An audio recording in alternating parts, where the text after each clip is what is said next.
Bonjour Thomas. Alors aujourd'hui, il faut aborder la question de l'alcool et les femmes. Pas toujours bien mis en avant parce qu'on a encore cette impression que les femmes boivent moins que les hommes. Est-ce que c'est vrai aujourd'hui ? Tu sais comme moi, Vincent, que les hommes peuvent être bourrés, mais que les femmes ne peuvent être que pompettes. Alors je dis ça un peu en rigolant, mais ça montre finalement que dans notre société, on accepte très très mal qu'une femme ait un problème d'alcool. Résultat des courses, elle se cache beaucoup plus que les hommes. Et donc, ce que je vois à la consultation, c'est beaucoup plus de femmes qui se sentent extrêmement coupables, qui sont donc fort en souffrance de cette culpabilité en tant que femmes, par rapport à un problème que les hommes ont aussi. J'en ai d'ailleurs rencontré plusieurs qui m'expliquaient, pour écrire les deux livres, cette difficulté de cacher les bouteilles, d'aller dans la bulle à verre la plus proche quand elles étaient alcoolodépendantes. Donc on sent que c'est une véritable souffrance pour elles. Pas plus tard que cette semaine, une dame m'expliquait toutes les cachettes qu'elle avait à profusion dans sa buanderie. Parce que, petit cliché, un homme ne va pas dans la buanderie s'occuper du linge. Donc il y en a partout. Et même s'il débarquait dans la buanderie, elle mettait les bouteilles dans la machine à laver. Donc tu vois qu'ils ont toute une série de trucs. Ça, c'est une des caractéristiques des femmes. C'est même deux caractéristiques. C'est le fait de boire plus facilement caché. Et cette énorme culpabilité, cette énorme souffrance par rapport au regard de la société qui met énormément de pression sur leurs épaules. Et c'est le troisième point, cette pression aussi, c'est lié au fait de devoir être une femme, une amante, une maîtresse, qui a des rapports avec son mari, mais aussi une mère de famille qui s'occupe de ses enfants. Et pour beaucoup me disent, je me sens extrêmement coupable de boire alors que je dois éduquer mes enfants, elles se sentent malheureuses de ça. Et en même temps, quelqu'un qui a une profession, qui travaille, on va trouver par exemple chez les cadres, plus de femmes qui sont alcoolodépendantes pour résister à cette pression parce que c'est un peu leur fuel, c'est un peu leur moteur.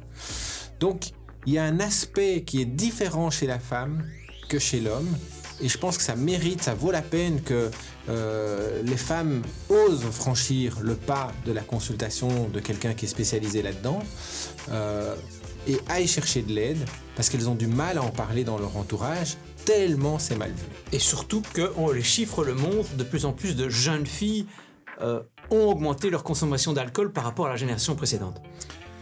On voit aujourd'hui une forme d'équilibre se faire, alors qu'avant il y avait beaucoup plus de jeunes hommes, de jeunes garçons qui consommaient et moins de jeunes filles. Aujourd'hui, il y a un équilibre qui nous vient des pays du Nord qui est en train de descendre de plus en plus vers le Sud, entre la consommation des femmes et des hommes. Or, les sexes ou les genres ne sont pas égaux devant la consommation d'alcool, puisque à même consommation, les femmes souffriront plus vite de l'alcool. Et moi, je voudrais adresser un message aux hommes qui ont comme conjoint une femme qui a eu un cancer du sein.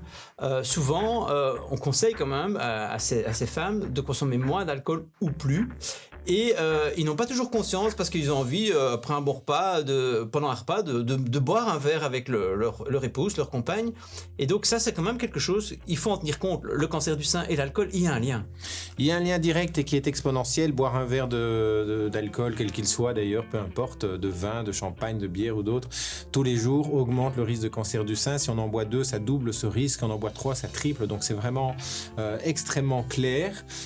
Et tu fais bien de parler du cancer du sein parce que c'est une très bonne illustration de cette espèce d'inégalité des sexes. C'est-à-dire que la femme va souffrir plus vite de l'alcool, les femmes auront plus vite un problème de santé, seront plus vite ivres par exemple pour la même quantité d'alcool, iront plus vite vers la cirrhose également. Donc elles sont plus en danger par rapport aux produits alcool que les hommes. Et bien sûr ça, les alcooliers s'en fichent puisqu'ils ont prévu toute une série d'alcools pour les femmes. Et ça explique peut-être d'ailleurs, pas que ça évidemment, mais que les femmes boivent plus finalement aujourd'hui qu'avant. C'est un aspect que tu évoques là qu'on n'avait pas abordé depuis le début de la vidéo, mais nous ne sommes pas égaux métaboliquement, hommes et femmes, face à l'alcool. Alors les hommes entre eux sont déjà pas tous égaux. Toi et moi, on n'a probablement pas, je dirais, le même rapport à l'alcool physiquement ou physiologiquement, et certainement les hommes et les femmes entre elles non plus. Et donc, il n'est pas mis sur notre front une petite étiquette qui dit vous supportez bien, vous supportez pas bien. Mais il y a des gens qui vont tolérer, par exemple, extrêmement bien l'alcool parce que c'est génétique. Ils ont une constitution qui va faire que leur cerveau le supporte assez bien au départ, en tout cas leur foie aussi. Donc, ça leur permet de boire des quantités parfois relativement importantes, alors que d'autres supportent pas du tout. Au bout de 2 verres, ils sont déjà pas bien, ils tolèrent pas. Donc, on est tout à fait différents par rapport à ça. Mais il y a une différence de sexe et ça, il faut le savoir. Et je pense qu'aujourd'hui, où les femmes boivent plus que les hommes, eh bien, il faut l'affirmer parce qu'il faut amener de l'aide aux femmes qui ont un mésusage d'alcool et certainement aux femmes qui ont un problème de dépendance à l'alcool. C'est une maladie chronique qui touche tant les hommes que les femmes. Et tu l'as abordé, la question génétique. Les femmes et les filles de personnes ayant une consommation importante d'alcool, il y a un impact. Le poids de l'alcool, c'est 40 à 60%. Le poids de la génétique, dans l'alcool, c'est 40 à 60%. Ça veut donc dire que c'est pas tout le poids. Il suffit pas d'avoir des gènes de la maladie de l'alcool, entre guillemets. C'est évidemment pas qu'un gène, c'est beaucoup plus complexe que ça, une multitude de gènes, mais il y a quand même un poids génétique important. Donc on n'est pas égaux et certainement pas si on a dans notre famille, je pense aux parents, aux grands-parents, aux cousins, cousines, des gens qui ont des problèmes d'alcool. Il faut être encore plus vigilant. Merci beaucoup. Avec plaisir.